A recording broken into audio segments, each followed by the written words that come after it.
ജീവശാസ്ത്ര അധ്യാപകൻ പൂമ്പാറ്റയുടെ ജീവിതത്തിന്റെ വിവിധ ഘട്ടങ്ങൾ പഠിപ്പിക്കാനായി ഒരു കൊക്കൂണുമായി ക്ലാസ്സിലെത്തി. ഏതാനും മണിക്കൂറിനുള്ളിൽ പൂമ്പാറ്റ വിരിഞ്ഞ് പുറത്തു വരുമെന്നും അതിനായി കാത്തിരിക്കണമെന്നും കുട്ടികളോട് പറഞ്ഞു. കൊക്കൂണിൽ നിന്നും പുറത്തുവരാനുള്ള പൂമ്പാറ്റയുടെ പരിശ്രമം കണ്ട് ആരും അതിനെ സഹായിക്കാൻ ഒരുങ്ങരുതെന്ന് പ്രത്യേകം താക്കീത് ചെയ്ത് മാഷ് പുറത്തേക്ക് പോയി. കുട്ടികൾ ആകാംക്ഷയോടെ കാത്തിരുന്നു. കൊക്കൂൺ മെല്ലെ അനങ്ങിത്തുടങ്ങി. പൂമ്പാറ്റ വളരെ കഷ്ടപ്പെട്ട് കൊക്കൂണിൽ നിന്നും പുറത്തേക്ക് വരാനുള്ള ശ്രമം തുടങ്ങി. കുട്ടികളിൽ ഒരുവന് കുഞ്ഞു പൂമ്പാറ്റയോട് അലിവ് തോന്നി. അവൻ കൊക്കൂൺ മെല്ലെ തുറന്നുകൊടുത്തു. പൂമ്പാറ്റ വേഗം പുറത്തേക്കെത്തി. ഒറ്റയ്ക്ക് നടക്കാനൊരുങ്ങിയ പൂമ്പാറ്റ പക്ഷേ ചത്തു വീണു. സങ്കടത്തോടെ നിൽക്കുന്ന കുട്ടികളെയാണ് തിരികെ എത്തിയ മാഷ് കണ്ടത്. കാര്യം മനസ്സിലായ അദ്ദേഹം കുട്ടികളോട് പറഞ്ഞു, നോക്കൂ, കൊക്കൂണിൽ നിന്നും പുറത്തു കടക്കാനുള്ള പരിശ്രമമാണ് പൂമ്പാറ്റയ്ക്ക് ഭാവിയിൽ പറക്കാനായി ചിറകുകൾക്ക് ശക്തി നൽകുന്നത്. കൊക്കൂൺ തുറക്കാൻ നമ്മൾ സഹായിച്ചാൽ പിന്നെ അത് ജീവിച്ചാലും പറക്കാൻ കഴിയില്ല. വെളിയിൽ വരാൻ സഹായിക്കുന്ന പ്രയാസം പിന്നീടുള്ള ജീവിതത്തെയാണ് സഹായിക്കുന്നത്.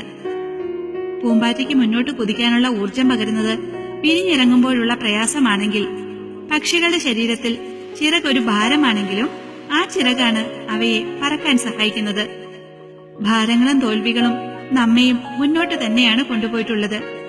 സങ്കടങ്ങളാണ് ശരിയായ അനുഭവങ്ങളെന്ന് സങ്കടപ്പെട്ടവർക്കെല്ലാം അറിയാം. വേദന നൽകുന്ന ചെറിയൊരു മുറിവ് പോലും വലിയ സന്ദേശങ്ങൾ നൽകുന്നുണ്ട്. ഒരു സ്ത്രീയുടെ ജീവിതത്തിലെ ഏറ്റവും വലിയ വേദന അനുഭവിച്ചാൽ മാത്രമേ ഏറ്റവും വലിയ ആഹ്ലാദമായ കുഞ്ഞിനെ അവൾക്ക് കിട്ടൂ. ജീവിതത്തിന്റെ ആരംഭത്തിൽ പൂമ്പാറ്റ അനുഭവിക്കുന്ന വേദന വെറുതെയായിരുന്നില്ല. കൃത്യമായ ഒരു പ്ലാനിംഗ് അതിന് പിന്നിലുണ്ട്. അതിന്റെ സൃഷ്ടാവിന്റേതാണ് പിഴയ്ക്കാത്ത ആ പ്ലാനിംഗ്. അങ്ങനെ ഒരു പ്ലാനിംഗ് സർവ്വ സൃഷ്ടികൾക്കുമുണ്ട്. മനുഷ്യരായ നമ്മൾ മാത്രമാണ് മനോവേദനകളിൽ തകർന്നു പോകുന്നത്.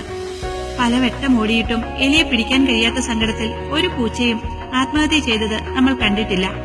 ഇന്ന് കിട്ടിയില്ലെങ്കിൽ നാളെ പിടിക്കാമെന്നേ പൂച്ച കരുതൂ. എന്നാൽ ചെറിയൊരു തോൽവി പോലും സഹിക്കാനാവാതെ ജീവിതം നഷ്ടപ്പെടുത്തിയ എത്രയോ വാർത്തകൾ നാം ഓരോ ദിവസവും വായിക്കുന്നു. നിരന്തരമായ പരാജയങ്ങളിൽ നിരാശപ്പെടരുത്.